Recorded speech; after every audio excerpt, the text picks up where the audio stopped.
নমস্কার বন্ধুরা, আজকে মম কিচেন থেকে জয়মন্ডল বলছি। আজকে আপনাদেরকে আমি মুরগির মাংস, ঝাঁতে, কলেজা আর মাংস দিয়ে কষা বানিয়ে দেখাবো। ঝাঁতের কষা বানাতে লাগছে প্রথমে পেঁয়াজ, এখানে রসুন, টমাটোর, কাঁচা লঙ্কা, শুকনো লঙ্কা, আদা। এখানে মাংস আছে, মাংস আর ঝাঁতি সরষের তেল দিয়ে বানাবো। এখানে ধনিয়া, জিরা, গুঁড়া গরম মশলা, হলুদ, লবণ, সোমবার জন্য তেজপাতা, শুকনো লঙ্কা, জিরা। আমি কড়াই বসিয়ে রেখে দিয়েছিলাম, কড়াই গরম হয়ে গেছে, এখন আমি তেল দিব।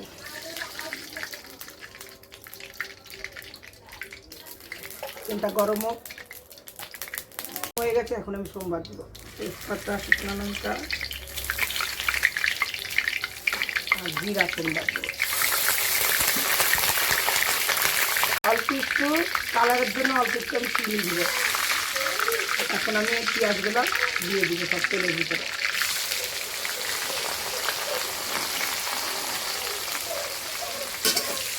পেঁয়াজগুলো আমি একটু লাল লাল করে ফ্রাই করে নিব। এদিকে পেঁয়াজ ফ্রাই হোক আর এদিকে আমি মশলা করে নিব।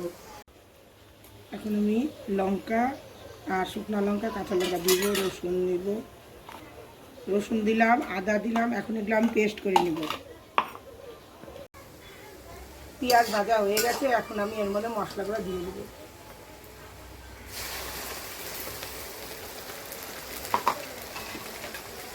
লবণ, হলুদ, জিরা পাউডার, ধনিয়া পাউডার, এগুলো আমি ভালো করে কষাই দিব। ওই মশলাগুলোর মধ্যে এখন আমি টমেটো দিয়ে দিব আর মাংসগুলো সব দিয়ে দিব।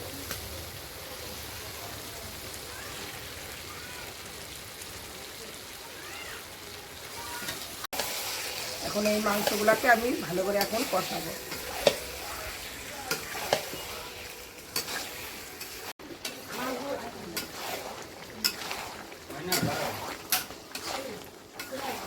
আর একটু আমি কষাই নিব।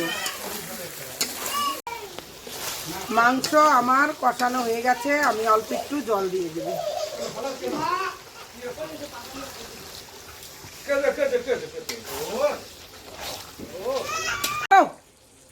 গরম মশলা এখন দিয়ে দেব।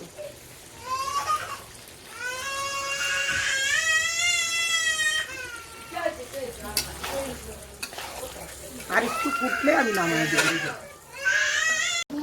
মুরগির মাংস আর ঝাঁতে কলেজার কষা হয়ে গেছে। ভিডিওটা পছন্দ হলে লাইক, শেয়ার, সাবস্ক্রাইব করবেন।